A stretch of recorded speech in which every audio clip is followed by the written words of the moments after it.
Welcome to episode 10 of Protect the Paint. I'm Brian McCormick alongside Pat Burns. Pat, what is going on? The NBA is Hey, finally back. what's good, man? It's good to be back. NBA's back. It's always a good time of year. Fall's starting. Uh, Excited for the new season, man. A lot of exciting stuff.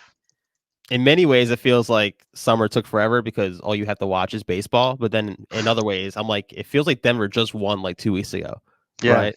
So, no, I'm yeah. happy to be back, brother. To me the NBA offseason always feels like the shortest for whatever reason, and I'm not mad about it. So here we are. You know what I think it was too, Pat? I think because it was relatively quiet for an NBA offseason until what, September when Dame's traded. So like July, there wasn't really like a huge free agent signing. August was pretty much dead. Just Dame could go here, Harden can go here. That's all you heard, right? So I think that's also why it just feels like it was so short because we kind of didn't have an offseason technically until September. You know, when you have Dame moving, Drew moving as well, which we'll get to. But yeah, it's the opener tonight. So we have Lakers against the Nuggets, and then you have the Suns versus the Warriors. But just want to get into the season, Pat, regular season stuff. What are you most looking forward for? Let's start with, I guess, three teams that you're probably most excited for to watch this season. Yeah, I mean, obviously, I'm going to say the Knicks. I feel like I got to start with them, not only because I'm a diehard Knicks fan, since I'm a small child growing up in Brooklyn, but I honestly think they have a exciting team. They proved last year that they could make at least a decent playoff run, and they have another year playing together now. They added DiVincenzo. Brunson, Barrett, and Josh Hart all played in the FIBA summer tournament. I feel like they're coming in ready to play. I think it's going to be exciting to see how they pan out. Um, Mitch Robinson, still young. He's still developing. I think. I think we're going to see him take the next step into a top tier center in the league. But let me stop talking about the Knicks for now. So, Pat, Uh, real quick to interrupt you, yeah, go for ahead. anyone that's new to basketball, is it the New York Knicks or the Villanova Knicks? Just want to clarify. It's the new Villanova Knicks. They're. I'm not mad that they are. We have 4 or 5 players in Villanova because they won multiple championships, right? They're bringing a winning culture to a team that needs that big time. We're happy to adopt the Villanova players as New Yorkers. So, welcome to New York. You were Villanova Wildcats. You're now New York Knicks. So, Yeah, I mean, I love the Dante DiVincenzo signing, not because he's from Nova or anything like that, but I think he's an underrated defender. He can shoot lights out as well, too. I mean, he was really productive for the Warriors rotation last year, so I thought that was one of the most underrated signings this past offseason. yeah, similar to the Brunson signing, right? People are like, oh, they overpaid him. He was kind of mid-level free agent, not that exciting. Look at what he brought to the team, right? Hopefully, DiVincenzo can do part of that this year, and they'll take the next step. Um, do you want me to go right into the next team, or do you want to throw a team Yeah, I guess out? we'll go Snake, actually. Yeah, so you Yeah. went Knicks. I'm actually going to go the Sacramento Kings. So they were the third seed last year in the West. I don't think they necessarily raised the banner this year, but I'm excited to see what they're building because they have everyone back from last year. I'm not the biggest Harrison Barnes fan. I thought they probably could have upgraded at that position, but I mean, De'Aaron Fox, he was the most clutch performer last year. He won the clutch award. Sabonis, he grabs like 20 rebounds a game every other night, it seems. And I was just talking to my buddy the other day. Like, it seems like this Kings team in the first quarter, for whatever reason, especially, they score like 40, 45 points like every other game, too. Like, we just haven't seen this type of offense, even from the Warriors in the past few years. No, that's a funny comparison. Yeah, they shoot a lot. They still have Buddy Hield, right? Too is He's with the Pacers. he's with the Pacers, right? Who am I Yeah, thinking but you of? And have you have Malik Monk, you have Malik Darren Monk. Fox. Yep, I always confuse those two for some I reason. do as well. Malik Monk, he's got the green light all day on that team, and Sabonis gets him so many second chances. They're a solid team, and Fox is a legit superstar. Like, he's played in Sacramento his whole career. He's been under the radar because of that. But I think if they make the playoffs, which I agree with you, I think they have a good chance to at least make the playoffs again and win a round or two. Um, then I think he will show he's a real superstar. Yeah, and not I know we're going to get to, the betting odds soon, but I just want to bring this up because this is probably the line that stuck out the most to me as far as teams reaching the playoffs. So the Sacramento Kings to reach the playoffs, depending on what book you're looking at, they're minus 170, which they're coming off the third seed. I know the West is much stronger this year. The Suns are not going to be the fifth or sixth seed this year, I promise you. They'll be a top 3 seed in the West. The Lakers should be a top 3 team in the West as well, too, considering what they've added, after the trade deadline last year. But I can't see this Sacramento Kings team missing the playoffs. Like, I think they're better than Dallas. Dallas has better odds to make the playoffs. They're better than the Oklahoma City Thunder, for instance, right? I think they're better than the Clippers as well. The Clippers cannot stay healthy. So just want to put that out there. Like, minus 170, if you parlay that with like the Lakers making the playoffs, for instance, that's, over even money. It's plus money. So I just thought that was like a really disrespectful line for the Sacramento Kings. Yeah, no, I agree. I mean, I agree with all your takes. They're definitely better than Dallas. Dallas has a lot to prove in my eyes. So, no, I'm with you. I like Sacramento. Well, it'd be exciting to see. I mean, they got some experience, playoff experience last year. It kind of hit them in the mouth. They weren't expecting the Warriors, right? Warriors have what 10 years together at this point playing together. They've been in so many playoff battles. They know what they need to do to win. Sacramento was nowhere near ready for them. They Yeah, and if still, I remember correctly, too, Pat, not to interrupt you, but I think yeah, Sacramento went up 2-0 in that series, and then they were up 3-2 as well. And you just saw that experience from the Warriors just show up. But agree with your takes. I mean, I yeah, think they're poised for a big year. yeah. No, they're going to be more developed, more experienced. I agree. All right, Pat. So we got the Knicks and the Kings. Who else you looking forward to? I'm kind of excited to see the Pelicans, New Orleans. To be honest, with Zion back, Zion Is and Zion Ingram, playing this season? he's playing. He's playing. And he, whenever he plays, he basically leads them to being the best team in the league in short spans. So if he could put together a full season, I think he gives them uh, just as good of a chance as a lot of other teams if they make the playoffs. So uh, it'll be exciting to see if he can put that together. I'm rooting for him. No, I agree with you. They'll have Zion back. They'll have Jose Alvarado back too, which I think he's one of the most underrated defensive, presences out there. You don't really hear that about a guard too much. But if they're healthy, I mean, they're scary. I mean, what was it 2 years ago when they played Phoenix? Maybe it was 3 years ago. I can't remember, but they played Phoenix, and they gave them a really tough series. The Suns got out with a lot of bruises. They got out of the round, but still they were hurting. So if they're healthy on paper, at least the Pelicans are a top 5 team in the West. But health, is the main concern with Zion and with Brandon Ingram as well. Yeah, I mean, they still have CJ McCollum too, right? He's Yep, a they do. veteran leadership on the team. He can, distribute. He can put up 30 points if he needs to. But I'm just the way Zion can dominate a game. That's just really I could make arguments as to other reasons I'd be excited about them, but he's really the main reason I'm excited about that team. So No, I love that pick. I'm going to go outside the playoff bubble and just go for, the bottom feeding, rebuilding teams. But how can you not be excited about the Spurs right now? I mean, Wembanyama looks like the real deal. Like, I usually do not ever, for the record, get hyped about preseason, stats, preseason highlights. But he looks like he's going to average 20 and 10 his first year.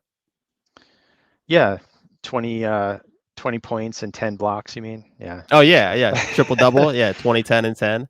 I mean, he's been the most hyped prospect since LeBron, and I'm not saying that he is the next LeBron and is going to have a LeBron type career. What LeBron's doing right now is just insane. But Wembanyama, if he stays healthy, which is the big question mark with guys that are 7'2" plus, I think he's 7'4", that's going to be the main concern. And I'm not sure how much the Spurs actually play him this year. If they kind of minimize his injury risk and play him maybe like 50 games and then shut him down when they don't have a shot, in April or March or whatever. But no, I'm really excited to watch him. I mean, he's had fadeaways, he's had step backs, he's had dribble drives. I mean, he looks like the real. I think he dunked from outside the restricted area the other night. It's just insane. Yeah, no, he'll be another unique player in the league, man. Like I've never seen anything like him. Like he looks like Sean Bradley in terms of his presence on the court, but then he dribbles and shoots like Kevin Durant. So it'll be interesting to see. Like what I've noticed about him in preseason, to your point also, it's preseason, right? But even though he's 7'4", whatever he is, he's able to get really low, right? Which is very important when you're driving the lane. Um, he's able to keep the ball low to the ground. Uh, it takes a lot for him. Like, not only does he have like arms that are down to his knees, but he also bends all the way down into like a squat position, Right. and he's really effective with it. So I believe that he has the tools to compete with the tough NBA schedule, and I don't think, like, the only issue I could see him having potentially would be turnovers, right? But the way like what he's shown so far, I don't see that as a huge concern. So Yeah, I mean, you just can't block his jump shot. We talk about Kevin Durant and the way that he shoots. I mean, Wembanyama, if he shoots anything like close to Durant in his career, like you can't block that. So he's yeah, just the he's, most he's exciting prospect he right looks now. unstoppable because Yep, like he does. even if you fully contest his jump shot, he's going to drive right by you and then dunk on you easily without even jumping. Like Right. I don't know what you do. So if he pans out, it could be Kareem Abdul-Jabbar esque. To your blocks point, I think he's like plus 1,200 to lead the league in blocks too, which is kind of Wow. nuts. So I we'll mean, see what he's got happens to be there. one of the favorites for. Well, we'll save that for the later discussion. But like defensive player of the year, I was going to say, like, if he's going to get that many blocks, like how do you argue against that? You know? Right. I mean, they showed a shot of him like by the paint, almost blocking like a corner three, like when he was like 15 feet away or whatever. It's just insane what he's going to do. So, well, enough about him. We'll get to him, I'm sure, when the awards section comes up here. Pat, your last Yeah. team that you're really excited for. I guess I'll say the. I mean, I know I talked a lot last season about the Thunder, right? The OKC, but I'm actually going to say a different team now. I'm going to say Indiana. I'm Indiana, okay. going to say the Indiana Pacers, man. Said no one ever, but go on. Tyrese Halliburton, man, he is a very legit point guard. He's an amazing distributor of the ball. He can shoot really well. Um I think Miles Turner is a very underrated player every year, and they just added one of my former favorite players, Obi Toppin, and it sounds like they're going to give him a real chance at a starting role. And that guy runs the extreme hustle every play, runs the floor, gets easy transition buckets for the team. So I think they're going to be at least fun to watch this year, and I'm looking forward to watching them play. So No, I love that pick. I can't argue with that. I was going to go Thunder in my last pick as well, which is the obvious, right? I'll yeah, go someone different though. So I wouldn't necessarily say that I'm excited to see what they can do because they've had a ton of recent success, but I'm just curious as to how they're going to look. And that's the Miami Heat, right? So they made the NBA Finals last year. I think they got considerably weaker this offseason. I thought they had one of the worst off seasons among all teams. It seemed like they were trying to just bait the Trailblazers, the trading Dame. They just sat on their laurels, didn't really offer too much. And I'm not saying that they had to, given there wasn't, much interest for a while there. But they lost Gabe Vincent. They lost Max Strus. I know Caleb Martin's going to step into a larger role because he showed that in the playoffs. But, we talked about it on the first pod that we ever did when they were just blowing out the Bucks round one, right? I mean, Gabe Vincent and Max Strus were shooting over 50% yeah. from three. And you just lost that. And I know they have this knack of just being able to put like the 14th guy in and he has a 15-point game out of nowhere. But I don't know if the roster is capable of even sniffing the finals again this year. Yeah, I mean, I hope not. Like, there's two teams I really am not feeling this year that I'm actively rooting against. One would be this team we're talking about, the Miami Heat. Um, uh, One point though for them I'll make is they made that whole run last year, right, without one very good player named Tyler Hero. So they're going to have him back. He could conceivably fill in a lot of that missing scoring that you referred to Right. uh, in the playoffs last year. So I think they're going to pull it together and still compete. Do I think they're going to have enough juice to make it back to the finals again, like they did, and have a real shot? I don't think so. I think there's too many other good teams this year, not only in the West but in their Eastern Conference as well. So it's going to be it's going to be tougher than it was ever, last year for them even, and I don't think they'll be able to do it.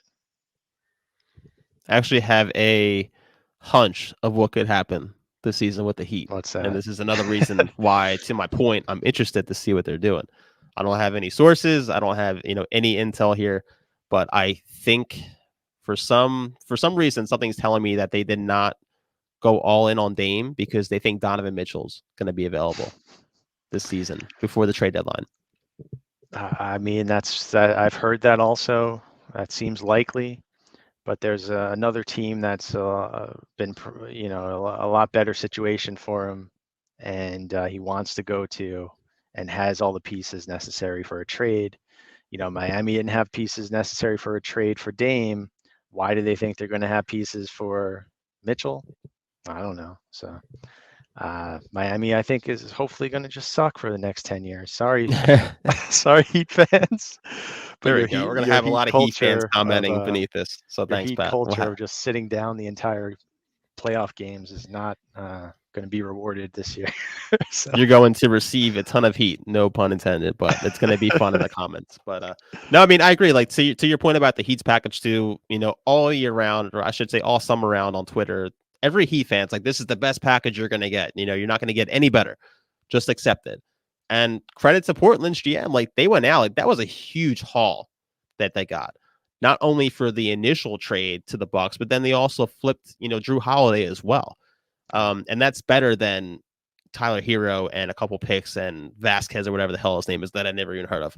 And Nikola Jovic, whatever whatever he's going to do. So no, like I commend Portland for going out and getting the best package, and they did right by Dame because they sent him to a legit contender, an already top 3 team in the league, in my opinion, and now they're probably the favorite in the East.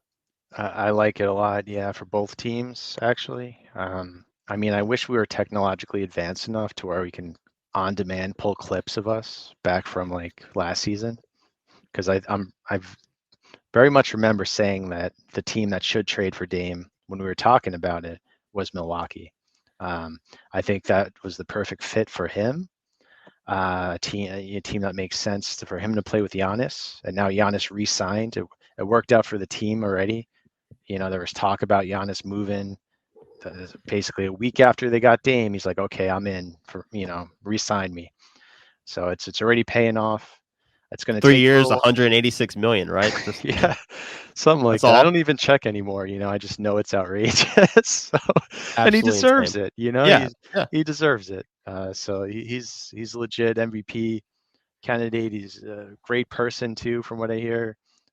Brings a good culture to that team, and he kind of is make it put Milwaukee on the map as a major NBA team, and it's going to take what I was going to say. It's just going to take a little bit for him and Dame to figure out how to make it work, right? But once they do, they're going to be beating the brakes off of some other Eastern Conference teams for sure. So Yeah, I mean, I'm already in my mind. It's Bucks Celtics Eastern Conference Finals, and I know a lot of Eastern Conference fans, including myself, being a Sixers fan, do not want to hear that. But I've already accepted it. Like, if that doesn't happen, either one of the stars on either team got injured, or there was some drama-filled incident, behind the scenes. But I do not see a scenario where it's not Bucks Celtics in the Eastern Conference Finals.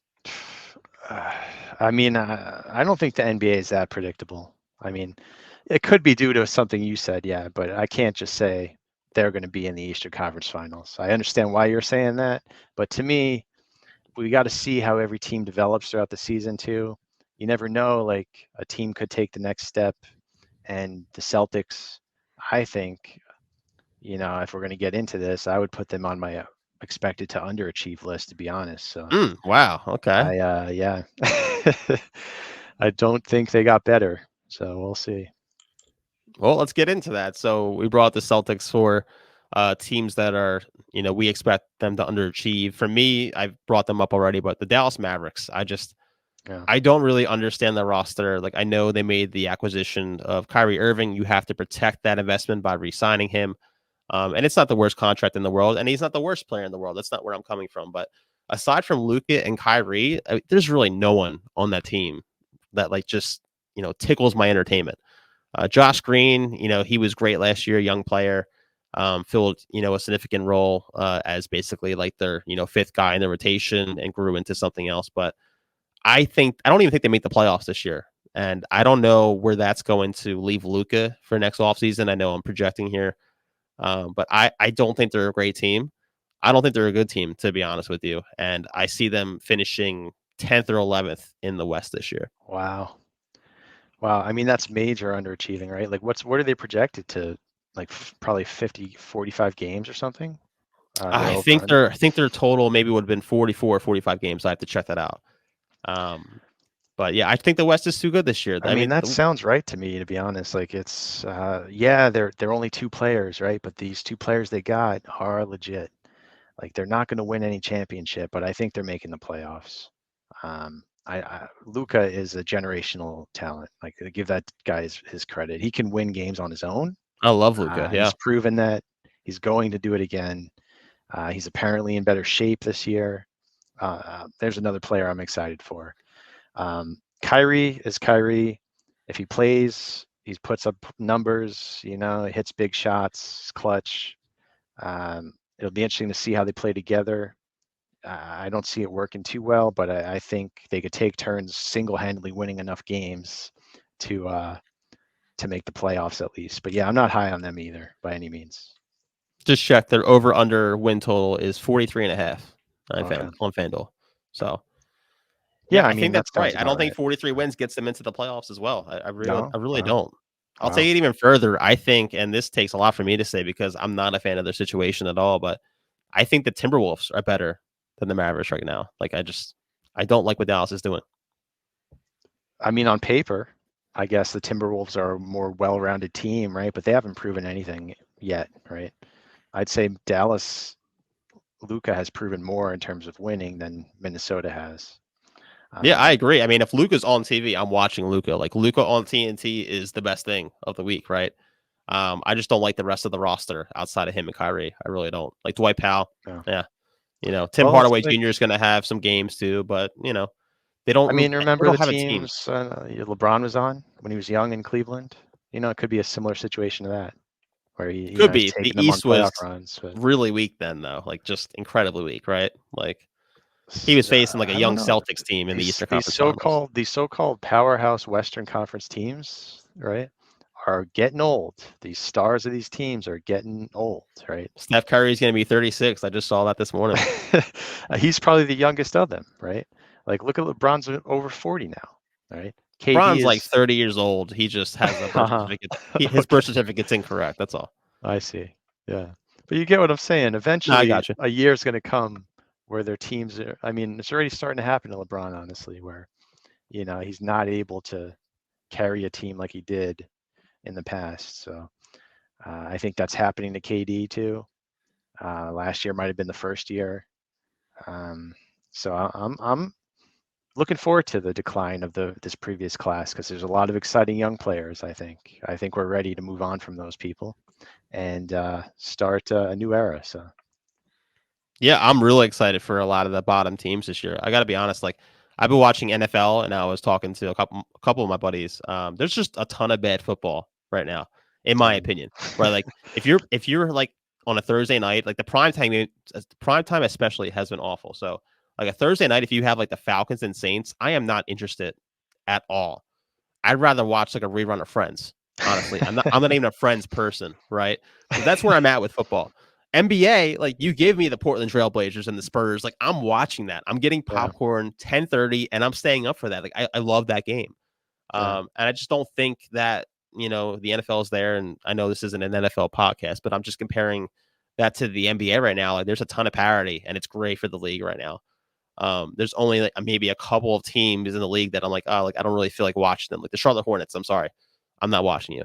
I know you like LaMelo Ball over there. Like that team, I'd rather watch paint dry than watch that offense. Wow. So, but there are a ton of great teams that I'm excited to watch this year. Just a ton of NBA League Pass like interesting teams. Yeah, no, it'll be interesting to see.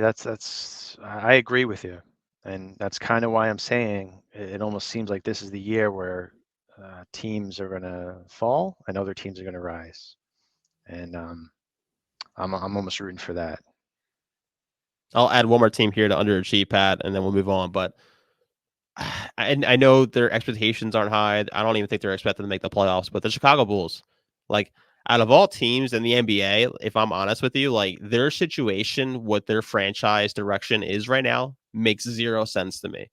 And they have the question mark of whether they want to re-sign DeMar DeRozan. You know, he's a great closer, but they re-signed Nikola Vucevic, and hey, like he's a capable, good, solid player. But where are you going with these three guys right now? Levine, Vucevic, and DeRozan. Like it hasn't worked out. Like you guys are not sniffing the second round of the playoffs, even the first round of the playoffs for most of your seasons right now. And it doesn't seem like they know the franchise as a whole, like what they're doing. Like, what is your plan for the next 3 years? Like, if I ask them for their blueprint, hey, like, what are the steps that you're going to take to be a contender for the next 3 years? I don't even know if they know what that looks like.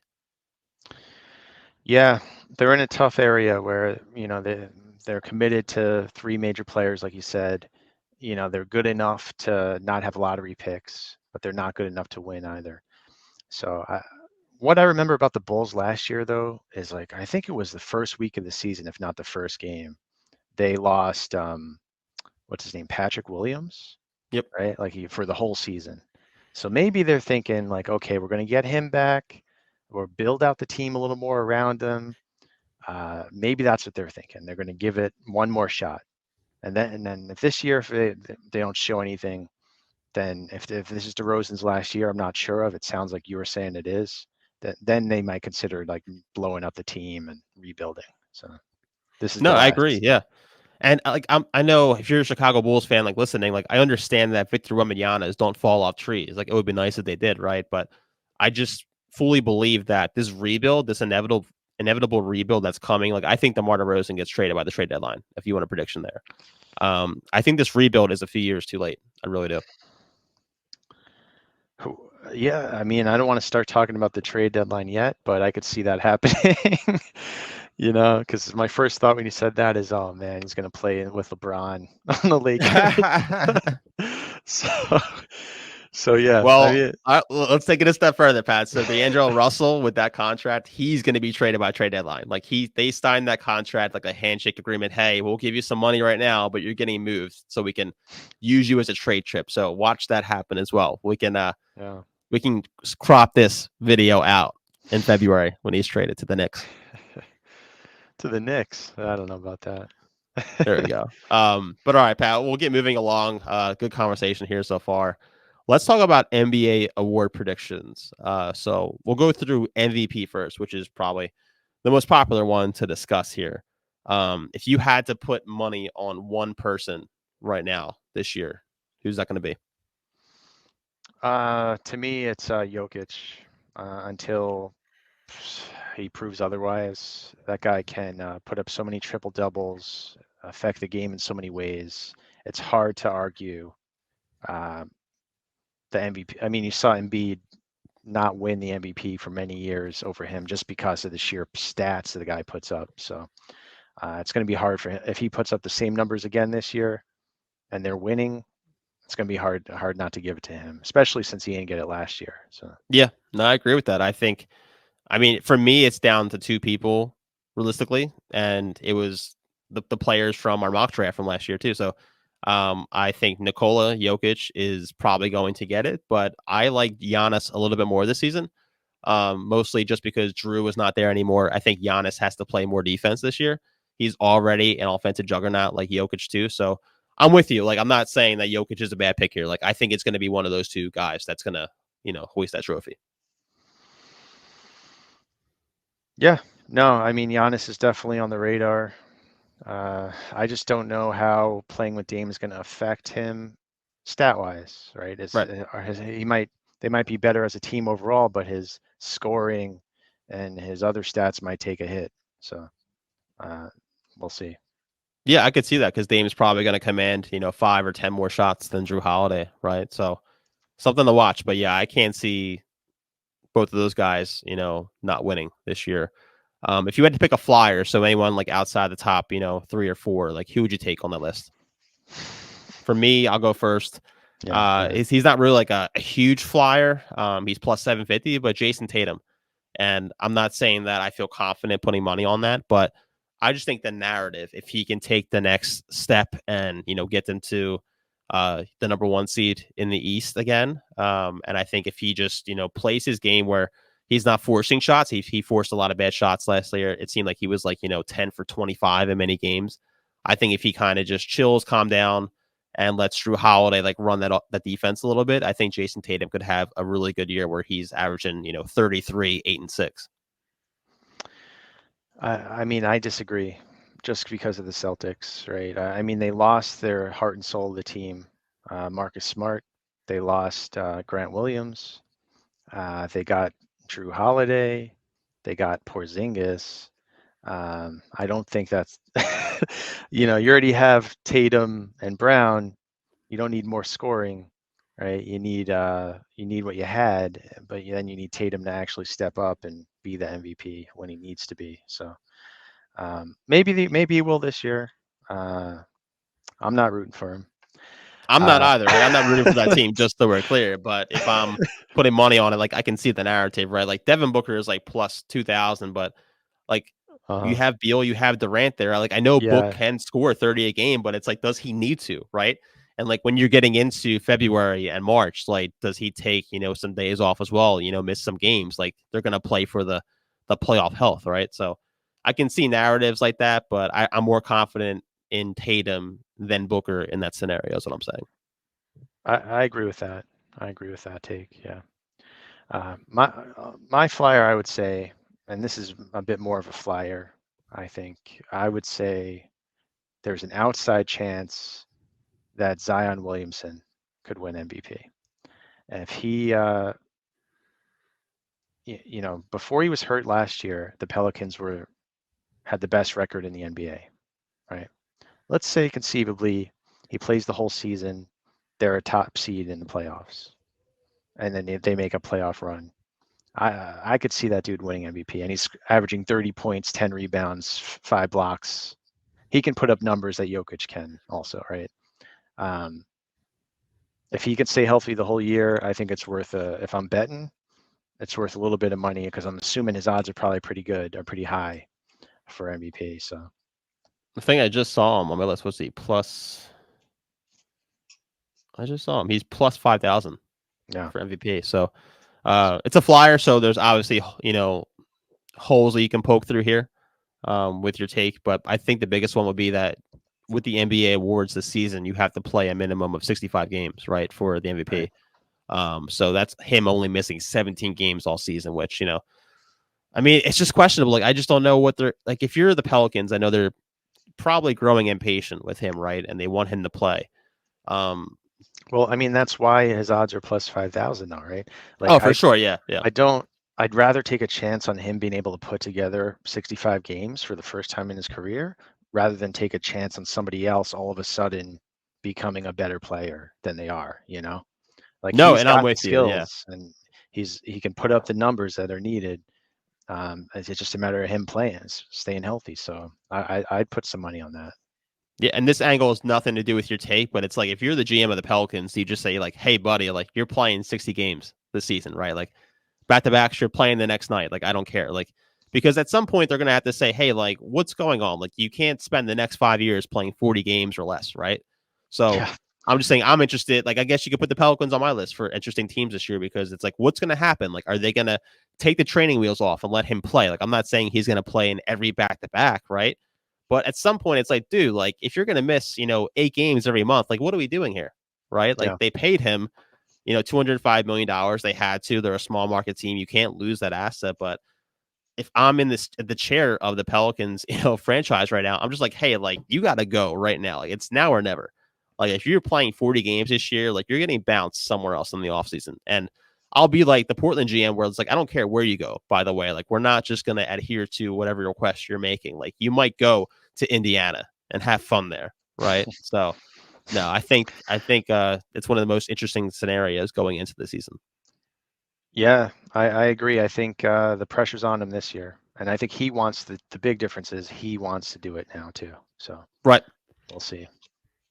All right, so we did MVP. I think the most interesting award is the most improved player, and that's just because the definition seems to change every year. So, like John Morant won it 2 years ago.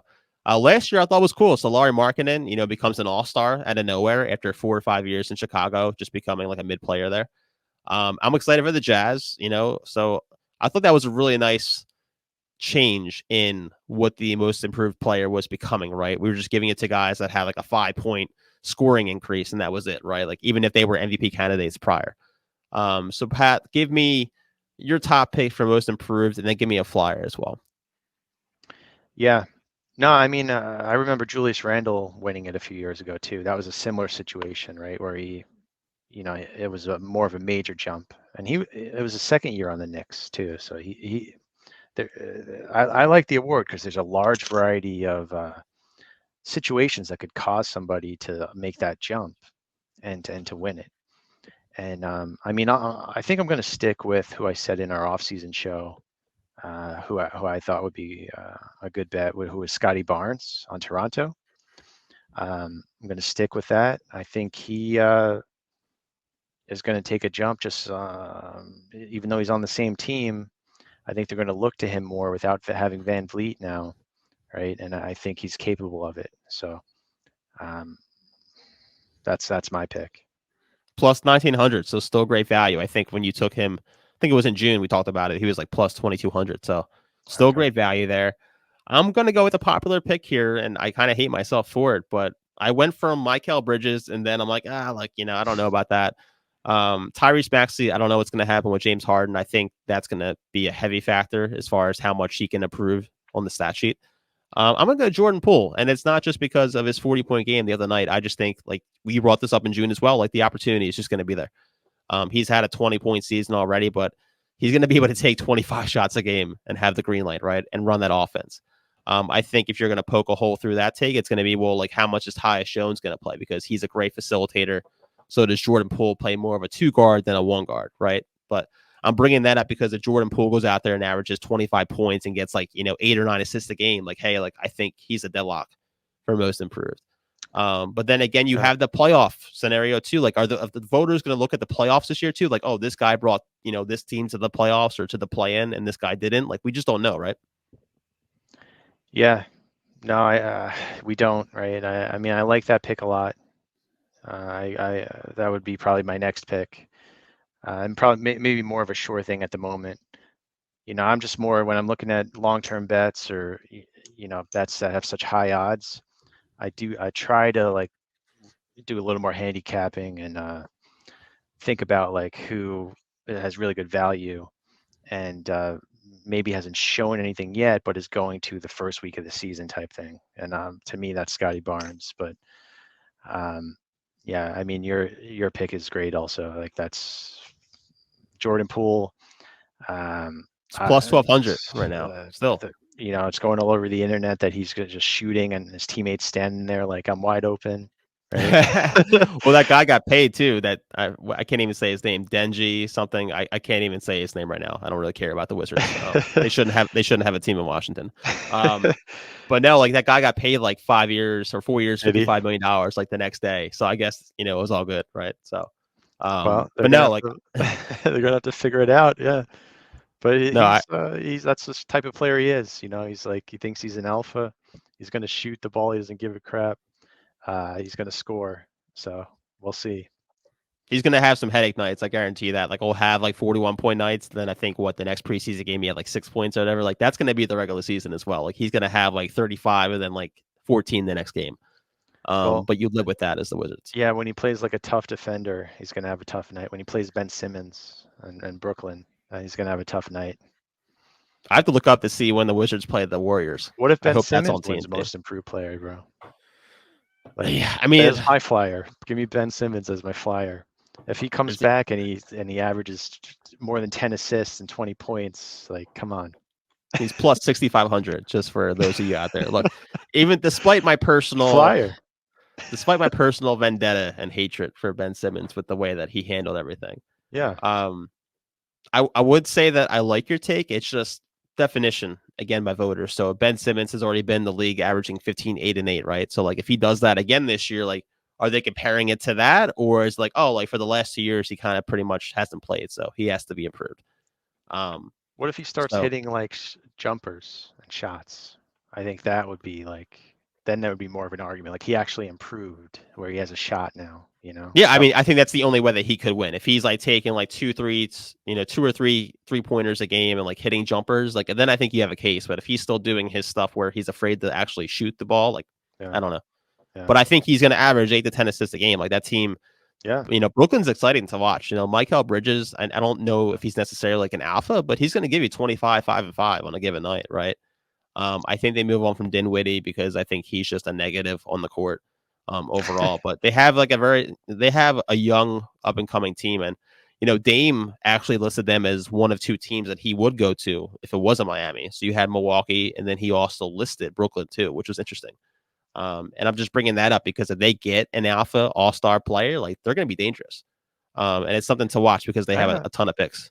I mean, I think they have one in Bridges. Like, I honestly do. Like, the only reason I wouldn't say him for most improved is I think he's already an all-star. He's already, could make a case for him an MVP more than most improved.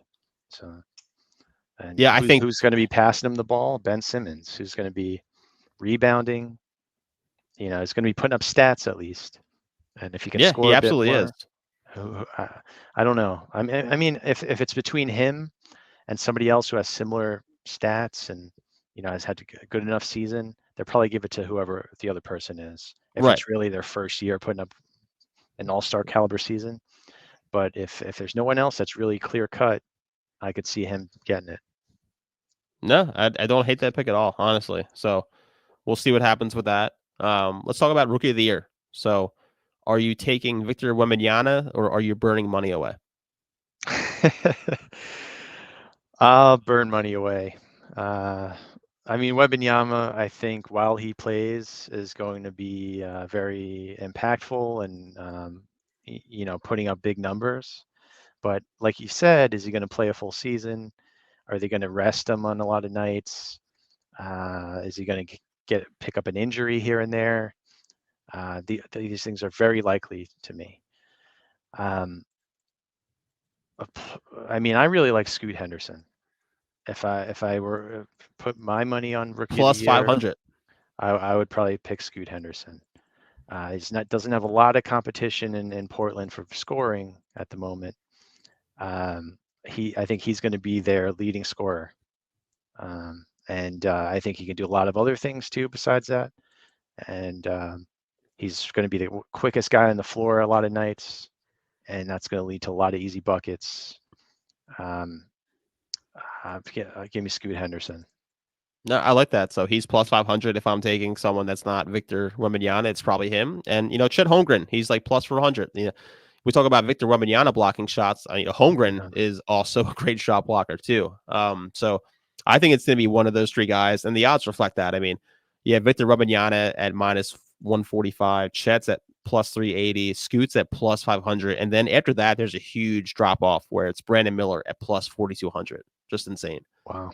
Um, my Yeah, I mean, flyer you can't at really that. put money on Wembanyama at minus odds, right? At this point, like that's uh, No, too you can't. risky. Yeah, Unless you're parlaying it with someone else. Like, I think you're an idiot for doing yeah, that. But yeah. no, I think the injury angle as well as the load management angle, given that it's the Spurs and they originated the load management, I think that'll be a good angle if you're taking Scoot there. If I had gun on my head, take a flyer again. I'm not confident in getting any return on this, but Cam Whitmore at plus 5,000 in Houston, not the worst $3 you could put on that, right? I don't even know who that is. Wow. So he's from Villanova. He was expected to be like a Okay. top 10 pick, and he fell in the draft due to like some injury concerns. But Huh. he was killing it in the preseason, and I don't think he's going to have enough usage in Houston to be a rookie of the year. There are a ton of mouths to feed. You have Jamari Smith Jr. in this most improved conversation as well too. He could have a great year as well, former number 2 overall pick. But if I had to, like I said, put some change on another person outside those top 3, it's probably Cam Whitmore. What position does he play? He's a forward, Okay. about 6'7", 220 Okay. or so. So I think he's in it. I thought he was a huge steal for Houston. I was hoping that he would fall to the Sixers, but he didn't. Cool. No, I'll have to look into him, man. I feel bad I don't know him, but I'll take your word for it. That sounds good to me. It's a Nova guy, dude. He's going to be on the Knicks in 3 years. You know how that works. Well, he didn't play with Brunson, so I don't know. That's true. That's a good point. I know we We're, got 5 minutes left we here, need Pat. Mikal Bridges. That's the only missing piece at this point. There you go. Defensive Player of the Year. This award never really interests me too much. I think there's a lot of bias when it comes to it. It's like the MVP as well, but it doesn't get me as excited for the most improved, but we'll still take a stab here. Defensive Player of the Year, Jaren Jackson's the favorite, followed by Evan Mobley, and then there's Anthony Davis. Who do you think is going to be the DPOY this year? I mentioned it earlier. Give me Wembanyama. Like he may Plus not 1,200. he may not put up enough points and everything else to win Rookie of the Year, but blocks in his rookie year, just from him putting his hands up. Like you said, he's not only going to get blocks in the paint like those other players, he's going to get a ton of blocks at the 3-point line too. He's like Jordan in Space Jam with like the reach, right? Yeah, He I just mean, reaches. he's more like a Monstar in Space Jam. He is. He's an alien. Yeah. Than Jordan, but yeah. I mean, all those 3 players you mentioned, right? What are they getting Defensive Player of the Year for? Mostly are blocks, right? That's Right. really what people see as game-changing plays, point-preventing plays. You can't argue that much. You're putting your hand up, stopping the ball from getting in the basket, right? No, I agree with you. Yeah. No one's getting 5 steals a game anymore, right? Like, not that anyone ever did, but, yeah, blocks is going to be the biggest thing. Yeah, Allen Iverson maybe was doing that. John Stockton. Yeah, that's about it. Yeah, he's going to get 5 blocks a game, maybe, potentially. If it's not him, another person I'll throw out is Mitch Robinson. Outside of those top 3, he consistently leads the league in blocks. If he can stay healthy a whole year and do that, yeah, I think he's in the running too. You could put pizza money on that. He's plus 8,000 to win the award. That's crazy. So, insane value right there. For me, so I love Wembanyama. I'm going to go Giannis at plus 850. And again, it's just a narrative. I don't know how it's going to shake up, but I think he's going to have to play more defense this year with Drew being in Boston now. And then I don't know how much longer Brook Lopez is going to be playing 25, 30 minutes a game as well, too. They could sit him a little bit more for load management. So give me Giannis at plus 850. I think that's great value there. And right after him, alongside Wembanyama, is Bam Adebayo at plus 1,200. And that's just, I think, the squeaky wheel, right? So you saw that with Embiid last year with the MVP kind of campaigning for himself. Adebayo thinks he's the best defensive player out there. And he kind of just, made that known. He's being really annoying about it. So maybe the voters give him some sympathy votes there. So plus 1,200 is not the worst thing in the world. And if I'm just looking at the top 3 guys, so Jaren Jackson Jr., they lost Steven Adams, who is a big defensive presence. He does a lot of things well that don't show up on the box score. And Jaren Jackson also fouls out in the first 25 or 30 minutes of the game, right? Usually. So I'm not a huge fan of him this year. Evan Mobley, he's a great defender, but I don't know how much, he's going to be able to differentiate or stand out from Jared Allen as well, too, right? So he's a great defender. I don't see him winning this though. And then Anthony Davis, you just know, I mean, he could play 60 games or 30 games, and you're not going to be shocked either way, right? So I just think if you're looking outside that top 3, I think we nailed it with these picks. Does that same rule you mentioned earlier apply to these awards too, where they have to play 60 games or so, or is that only? Yeah, MVP? I believe so. Yeah, I think it's 65. I'll double check as well. But it's even the case for the all NBA teams this year too, which is going to be nuts. Oh, nice. So nice. Yeah, it's going to be really, really cool to see what happens with that. But yeah, I like that. I like that a lot. Actually, it's going to keep these players playing multiple games, and if you buy a $200, $300 ticket, you might actually get to see them play now. So. Yeah, you're not going to see the Suns Lakers with Booker and LeBron out, right? And that's the idea going behind it. So yeah, I'm excited for the season. But I think that's all that we had, Pat. I know you got to run too. Thanks for hopping on, brother. We're gonna have another episode next week. But give us a shout out online and leave some comments, leave some feedback. Yell at Patrick for his takes. You can always do that. And no, and you could yell at me as well for the if you're a Wizards fan right now, you probably hate me. But Pat, really appreciate it, brother. Let's hop off here, and I'll talk to you next week. All right, man. Appreciate you. See you guys Later, next man. week. Peace.